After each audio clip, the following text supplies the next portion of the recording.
Muchas veces uno no se percata del cambio tan profundo que significa que la gente se baje de sus automóviles y se suba a sus bicicletas.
Bueno, uno de los temas que más nos preocupa, como ustedes saben, es el de la movilidad aquí en Guadalajara.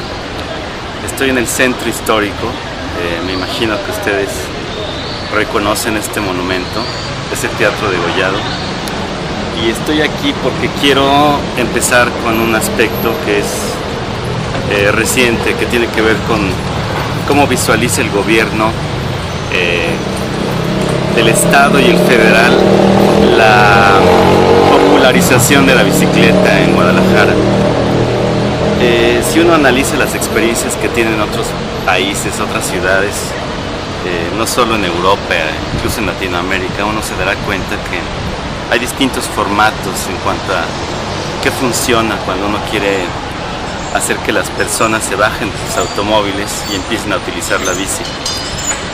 Típicamente en Europa el fenómeno es bastante históricamente largo, llevan utilizando la bici mucho tiempo, mientras que en ciudades como Curitiba, en Brasil, pues la cosa tiene menos, quizás desde los años 70s, 80s. El asunto aquí es que aun cuando en distintas ciudades funcionan distintas cosas, lo que nos interesa aquí es ver cuál fue la lógica del gobierno de Guadalajara, cuál fue la lógica que utilizó para pensar en el proyecto Mi Bici.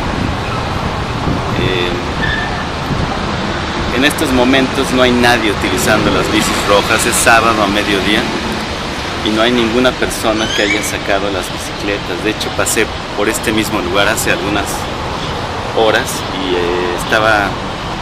las bicicletas estaban completamente sin utilizar. Y ya 4 horas después las cosas no han cambiado.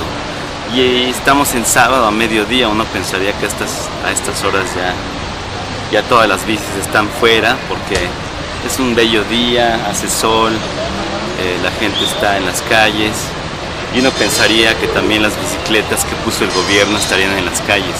Sin embargo, la historia es otra. Vamos a ver.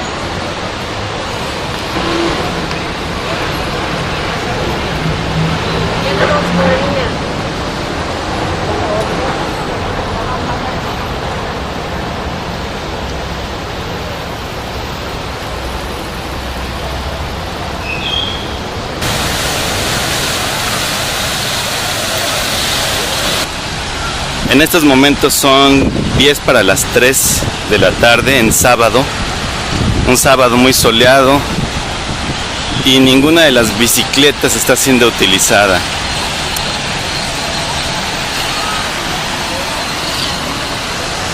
Y hay dos opciones aquí: o la bicicleta es utilizada principalmente durante la semana para gente que trabaja, o bien este proyecto ha sido un fracaso. Quizás habría otras hipótesis, pero no se me ocurren ahorita ninguna otra. Es decir, se me hace muy extraño que en sábado ni siquiera ese perro quiera rentar una bici. Entonces, bueno, las cosas parece que no están funcionando como uno supondría. La vialidad ahorita es un asco, un automóvil. Volteas a ver en una parte donde está congestionada, te pones a ver en todos los carros, viene una sola persona. O sea, desde tu punto de vista, esto es más que una solución de movilidad, es más un negocio. Es un negocio, porque si tú realmente quieres que tu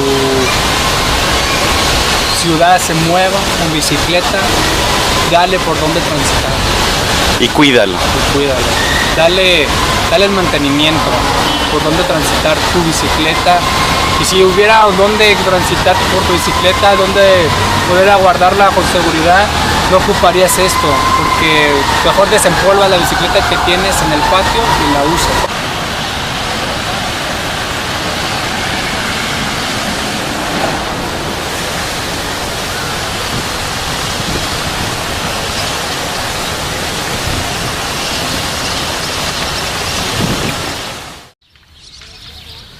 Bien, para hablar de la bicicleta podemos hablar de, ya saben, deja de ser gordo, súbete a la bici, cosas de ese tipo, ¿no? Deja de comer papitas y mejor pedalea, ¿no? Y pues está bien, o sea, podemos hablar de la bicicleta en esos términos, pero a mí me interesaría más hablar de el entorno, las circunstancias que hacen posible o impiden, bloquean que las personas se bajen de los automóviles y empiecen a utilizar las bicicletas. Creo que es más interesante si, por ejemplo, tratamos de entender las circunstancias, las condiciones estructurales que dan lugar al fenómeno de una sociedad en bicicleta. Entonces hay 4 transformaciones asociadas al uso de la bici que a mí me gustaría comentar. La primera de ellas tiene que ver con el reacomodo político de la metrópoli como tal, ¿no? ¿Qué es lo que tiene que reacomodarse en términos políticos y de la estructura económica para que se abra esta puerta hacia la bicicleta como un medio de transporte diario para las personas? La segunda transformación tiene que ver con la migración hacia otras infraestructuras y consecuentemente el abandono de otro tipo de infraestructuras, ¿no? La tercera transformación, así muy rápido también, tiene que ver con el cambio personal. ¿Qué le ocurre al individuo? ¿Qué le ocurre aquí cuando se sube a una bicicleta? Y la cuarta es qué le ocurre a los individuos cuando todos hacen eso, cuando empiezan a interactuar entre ellos y tienen que repensar la forma, desaprender la forma en cómo han percibido la movilidad en el pasado y entonces aprender nuevas formas de concebir la movilidad en una ciudad. Entonces la primera transformación, o sea, esta que yo le llamaría como el reacomodo político,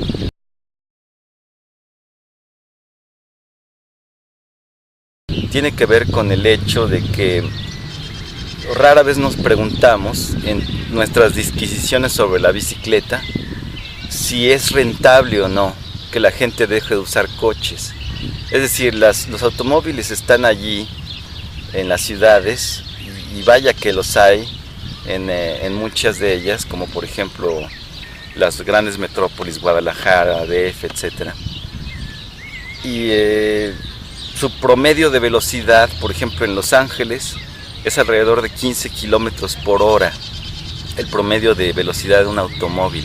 Es tanto el tráfico y el caos vial que ya puede uno superar el promedio de velocidad de un automóvil andando en patineta.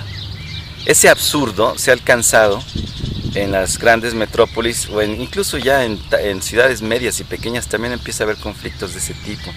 Y sin embargo, siguen habiendo automóviles. ¿Por qué?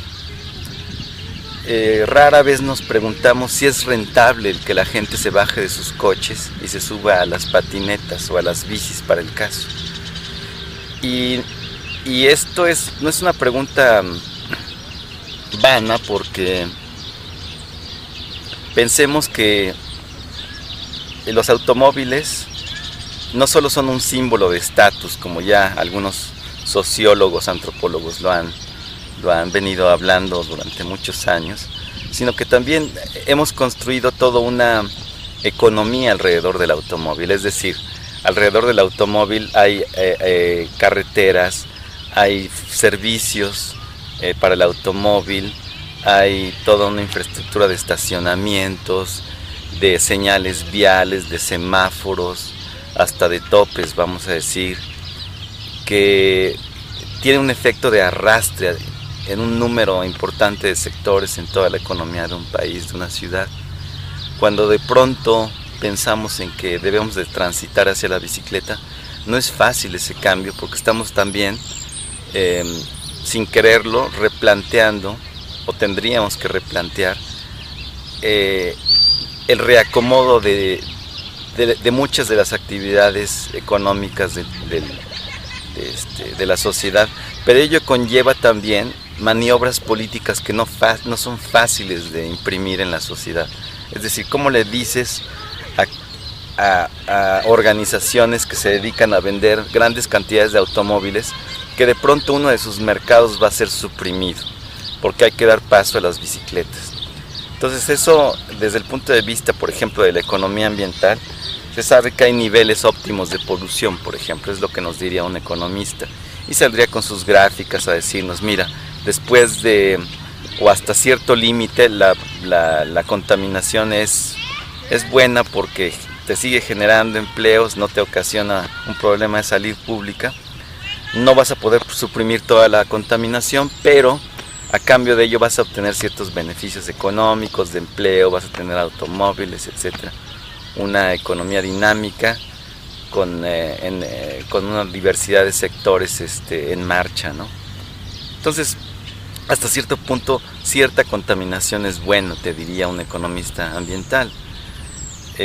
Una transición hacia las bicicletas te dejaría sin muchos empleos, te dejaría sin poder vender gasolina, sin poder vender obras de infraestructura como caminos, asfalto, el mantenimiento de semáforos, etcétera, e implicaría el tú rediseñar tu economía, no solo urbana, en ocasiones la propia economía nacional. México es uno de los grandes consumidores de automóviles, y ciudades como la de México DF, por ejemplo, los extranjeros se sorprenden cuando vienen y ven puro carro nuevo, ¿no? Somos un gran consumidor de carros nuevos en México. Entonces no es vana la pregunta de si es rentable el que la gente suba a las bicicletas. En ciudades como Guadalajara hay una proporción de 90-10 en el presupuesto de la Secretaría de Movilidad. ¿A qué me refiero con esto? Bueno, el 90% del presupuesto aproximadamente de la Secretaría de Movilidad está etiquetado al año, está etiquetado para satisfacer las necesidades de transporte privado del 7% de la población. Es decir, sí, escucharon bien, 90% del presupuesto de movilidad está encaminado a satisfacer satisfacer las necesidades del 7% nada más de la gente que se mueve en automóvil.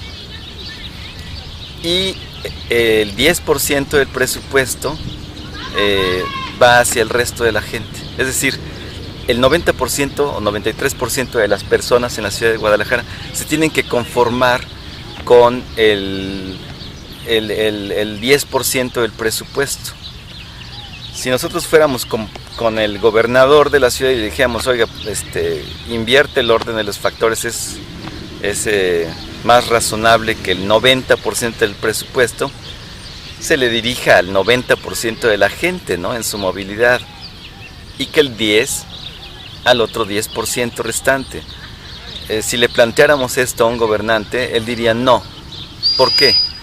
Su respuesta más o menos tendría que ver, si es que es inteligente, con el hecho de que la tecnología de automóviles, toda la tecnología asociada al automóvil, es más costosa de instrumentar y de mantener también que la infraestructura de transporte público. Esto tiene que ver con cuánto es decir, el gasto per cápita en el transporte privado es mucho más caro que el gasto per cápita de las personas que se mueven en transporte público. Y esto es porque la infraestructura asociada al automóvil, pues pensémoslo, una persona va en un automóvil en 3 toneladas de metal, llega a un alto y nada más en ese trayecto de que transita, fíjense, ya necesitamos ahí una gasolinera, necesitamos un camino, necesitamos un semáforo, necesitamos toda una serie de infraestructuras como por ejemplo los estacionamientos. Necesitamos también toda una serie de infraestructuras de servicio del auto. Entonces todo eso, en el caso del gasto en el ciudadano que se transporte en transporte público, se reduce considerablemente. Es mucho más barato el gasto per cápita para mover a un ciudadano cuando éste usa el transporte público.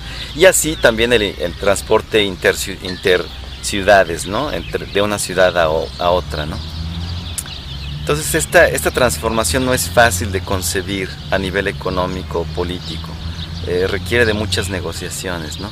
En países como Holanda, por ejemplo, en los años 50 tuvieron grandes problemas de congestionamientos e incluso de muertes porque había mucho briago en las calles, en las autopistas, estrellándose y matando a otros y quitándose la vida a sí mismos.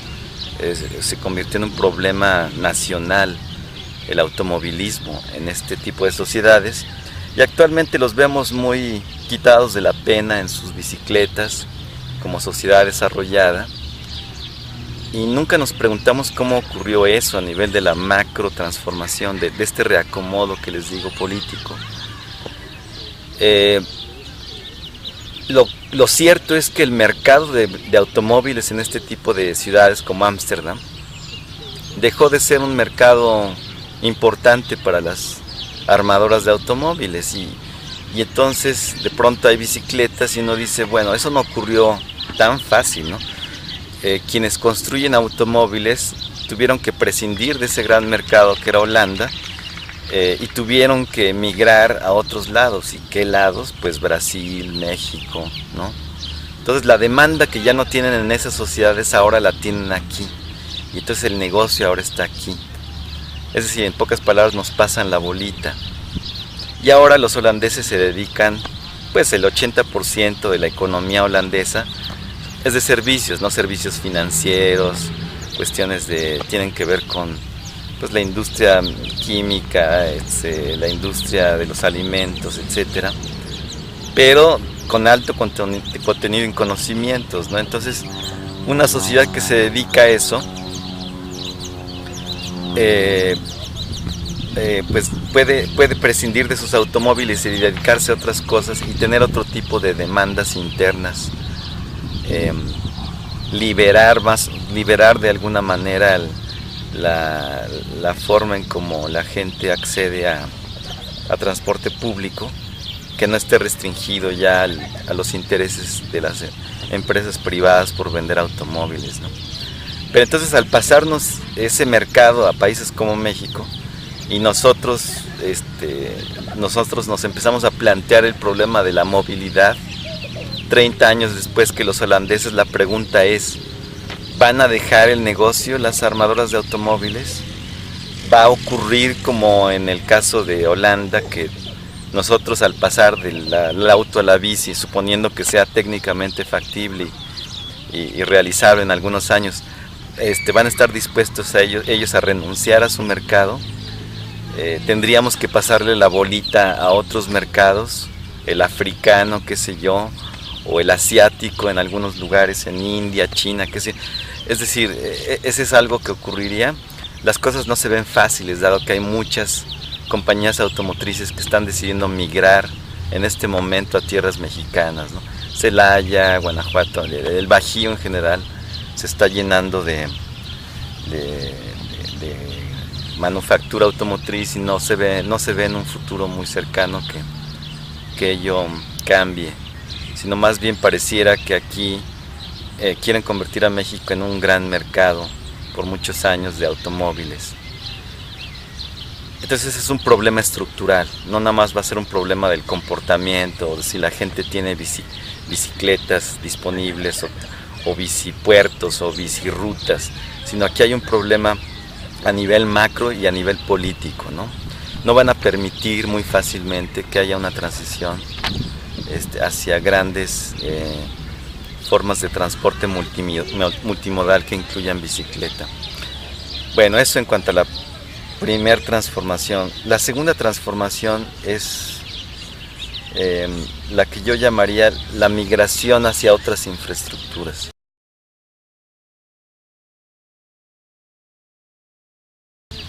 Está de cierta forma asociada a la anterior, pero más no tan focalizada al aspecto político y económico, sino al aspecto técnico. Es decir, ¿qué ocurre cuando de pronto una ciudad quiere ya no depender del automóvil, sino de la bici? Entonces, bueno, ahí tienen que cambiar varias cosas. En primer lugar, allí piensen en la infraestructura de gasolineras, por ejemplo, de estacionamientos, ¿no? Que dejarían de tener razón y entonces empezaría a tener más sentido el tener cosas como transporte multimodal, y ello incluiría estacionamientos para bicicletas, grandes estacionamientos para bicicletas en las terminales de autobuses, del tren ligero, de camiones. Si uno ve en Europa, por ejemplo, está tan propagado, tan popularizado el uso de la bicicleta, que los abordajes al problema ya son más o menos de dos tipos, ¿no? O bien trepas la bicicleta al camión o al tren y continúas tu camino, o sea, de tu casa primero al tren y luego de ahí un recorrido y luego al final de tu punto de llegada continúas tu camino en la bici, en algún vagón dedicado expreso para bicicletas. Esa es la primera opción. Pero eso funciona hasta cierto punto. Lo que más comúnmente ocurre ya a estas alturas es que es tanta la gente que usa bicis que más bien tienen dos bicis, ¿no? En las puntas del recorrido mantienen una bici, o sea, de la casa a la estación del tren. Ahí tienen una bici, se bajan, la estacionan y luego suben al tren, llegan a la estación destino y ahí recuperan su segunda bici para continuar hasta el destino final. Eso es lo que hacen pues países como Holanda y Dinamarca, se hace mucho eso, ¿no? Ello representa una cierta comodidad y también desocupa, o sea, amplía el espacio en los trenes, ¿no? En México estamos apenas en ciernes en ese aspecto, ¿no? Si migráramos hacia infraestructuras de ese tipo, tendríamos que pensar en, si comparamos ciudades como Ámsterdam, Copenhague, el espacio que dedican a estacionamientos de bicis es considerable, y aquí en México no se ve todavía. Tendría que haber una transformación hacia eso, ¿no? Y dedicar espacio. Hay otro tipo de migración a otro tipo de infraestructuras. Por ejemplo, cuando la gente anda en bicicleta y llega a su destino final, al trabajo, por ejemplo, no quiere llegar toda sudada y ponerse a trabajar, sino quiere llegar y tomarse un baño o incluso echar una nadada en alguna alberca. Ya saben, acicalarse un poco, refrescarse y luego emprender el trabajo cotidiano, ¿no? Ello implica, aunque suene un poco, pues no muy importante, la instrumentación a gran escala, pues regaderas y piscinas, por poner un ejemplo. Aunque suene un poco extraño, pero ese es el tipo de infraestructuras que tendrían que empezar a implementarse, por mencionar una de muchas, ¿no? La gente también en sus casas tiene que empezar a tener espacios donde poner las bicis y no que los estén ahí enchinchando porque no debes de dejar tu bici aquí, ¿no? Es decir, se debe de volver parte del paisaje urbano la bicicleta, y ello implica una migración de infraestructuras. Ello implica también una distinta alimentación. La gente, para poder andar, necesita comer sanamente, tener energía con que andar, ¿no? Entonces ello implica un cambio a nivel de la dieta cotidiana considerable, que antes de la bici la gente no se da cuenta de la importancia de eso. Una cosa importante es que cuando se migra a la bicicleta hay una transición también hacia, y esto nos conecta con la siguiente transformación, la bici deja de estar construida alrededor del automóvil y empieza a estar diseñada alrededor de la gente, ¿no? Esto es algo muy importante. Me lleva entonces a la tercera transformación de la cual quiero hablar. ¿Qué le ocurre a la gente cuando se sube a la bici?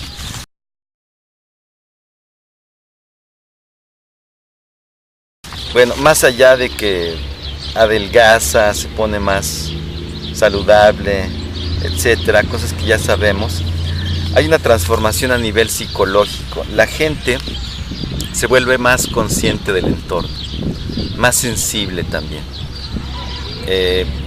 Cuando uno está en un automóvil, uno incurre mucho en lo que yo llamo soberbia tecnológica. Es decir, me siento mucho porque estoy en mi cochecito, con mi airecito acondicionado, le puedo tocar el claxon al primer tarado que se le ocurra andar a 30 kilómetros por hora enfrente de mí, ¿no? Como por ejemplo una bici, y yo no me doy cuenta del entorno.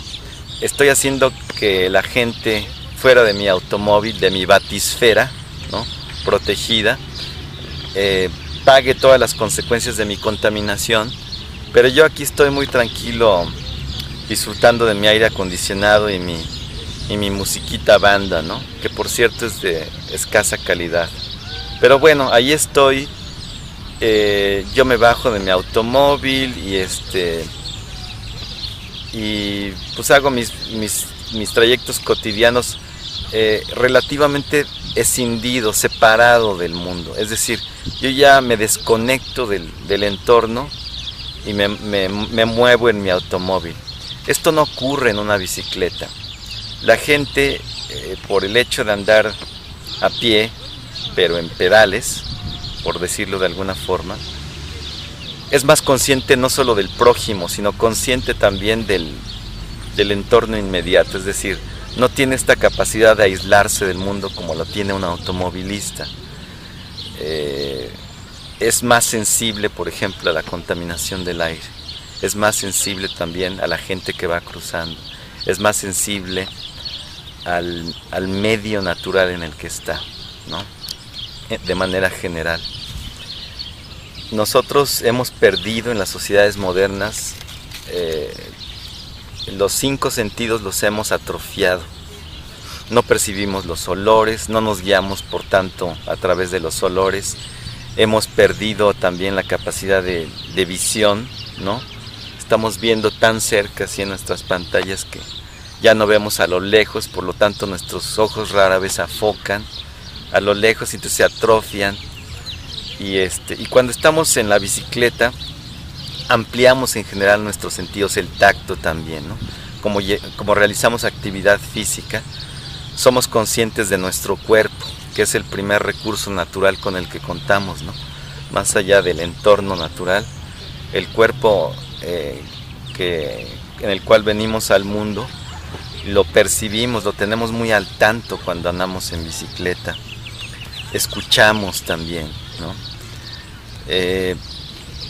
Parece que no, pero cuando uno está en la bicicleta, uno comparte lo mejor de los dos mundos, ¿no? El mundo tecnológico y el mundo del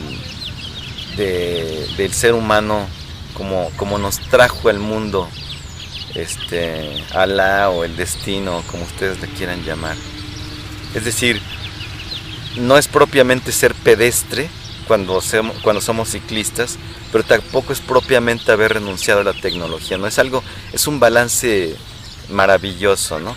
Podemos andar casi a 100 kilómetros por hora en una bici, sin combustible adicional más allá de los alimentos que ingerimos ese día.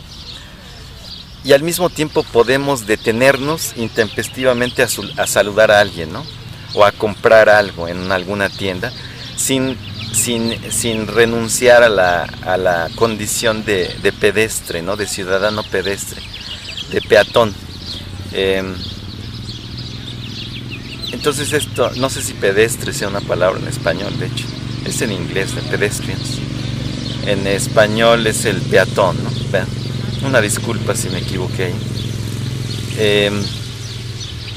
Entonces ese contacto con el entorno nos lo permite la bicicleta, pero también nos permite, repito, el disfrutar de una tecnología maravillosa basada en dos máquinas simples que son la palanca y la polea, en el pedal, en el cambio de velocidades, y es sencillamente una invención fantástica la bicicleta, ¿no? Es el punto medio, repito, entre dos mundos, al ras de la tierra, y sin incurrir en la soberbia tecnológica de la que yo frecuentemente me quejo. Hay un cambio de mentalidad entonces ahí que no solo nos cambia la vida, sino que cambia nuestra interacción con las personas en general. Y esto me lleva a la cuarta transformación de la bicicleta, que es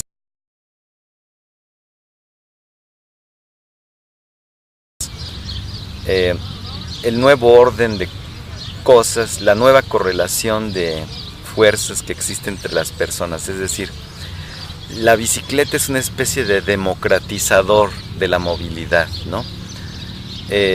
Si uno ve en los países desarrollados en los que la bici es un éxito, uno ve cómo el gerente de banco coexiste con el pintor de brocha gorda en las bicirrutas. Es decir, ahí están al nivel los dos, no hay una diferencia, no ve uno. Es decir, las personas pueden tener mucho dinero y sin embargo andar en bicis, ¿no?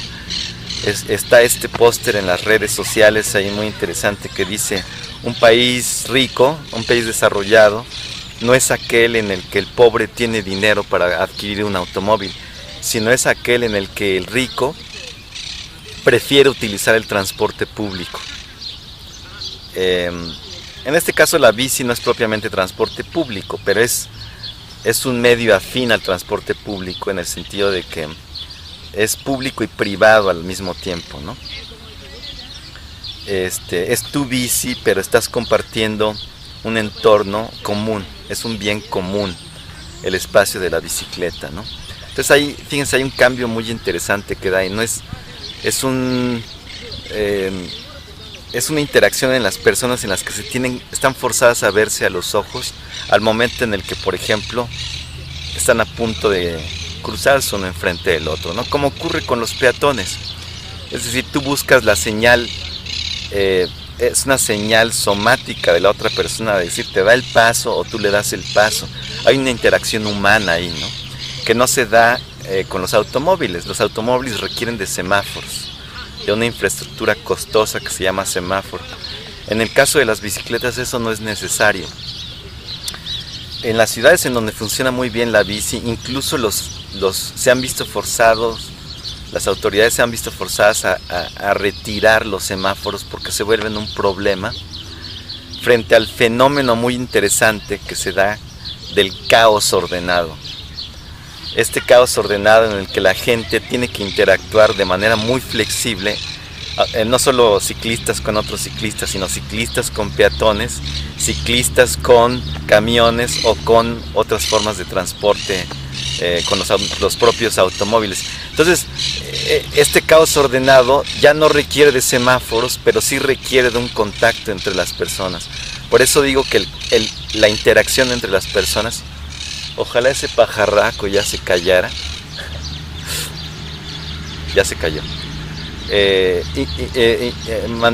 decir, facilita esta interacción visual entre las personas, ¿no? Entonces desenajenan y se desenajenan un poco y vuelven a lo básico, ¿no? Que es es la interacción consciente con otras personas a nivel visual, a nivel auditivo, incluso puedes ya hablar con ellos, ¿no? Entonces eso es algo bastante interesante, cómo las relaciones entre las personas cambian radicalmente cuando se bajan del automóvil y suben a la bici. Ello trae una serie de beneficios que muchas veces no percibimos, ¿no? Por ejemplo, nos hace poner en su justa medida a la tecnología, es decir, esta temperancia tan necesaria en los momentos actuales, en los que se abusa demasiado de la tecnología, ¿no? Yo le llamo esto, pues, temperancia, pero también es cultivar el carácter, ¿no? Si una persona siente que depende de su automóvil para ser quien es, pues esa persona necesita ayuda profesional quizás, ¿no? Como que no siente que vale por sí misma. En pocas palabras, la tecnología no solo le ha conferido esta condición de dependiente, esta condición de lo que llamaba yo hace rato la soberbia tecnológica, sino que al mismo tiempo lo ha desprovisto de su carácter, ¿no? En el sentido de que ya la persona no siente que vale por sí misma y siente que si se sube a una bici es menos. Entonces, cuando una sociedad democratiza su medio de transporte, o al menos intenta ecualizar, vamos a decirlo, el transporte público, y le suprime esta cualidad del estatus al automóvil, entonces la gente adquiere carácter. Es algo interesante y digno de reflexionar, ¿no? Cómo la gente cultiva el carácter mediante esta tecnología intermedia que es la bicicleta, en la que es mitad peatón y mitad ciudadano del mundo moderno, ¿no?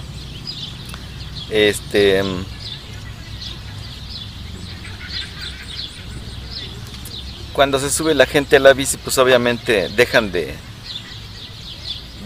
existir tantos neuróticos, tanta gente así que por estar aislada del entorno, pues es agresiva con los demás, ¿no? La forma en cómo percibes al prójimo cuando andas en bici ya no es de yo estoy arriba y tú estás abajo, sino estamos en un mismo nivel, ¿no? Entonces yo incluso argumentaría que es muy difícil tener una sociedad democrática cuando hay gente que anda en automóvil y hay gente que anda a pie.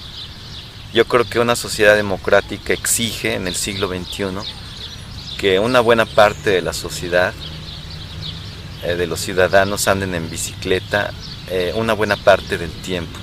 No quiero poner así números así de 3 días a la semana, sino en la medida en la que esto es posible, la sociedad es también más democrática, ¿no? Y aquí quiero terminar con una nota que es de carácter un poco más quizás político, diríamos, ¿no?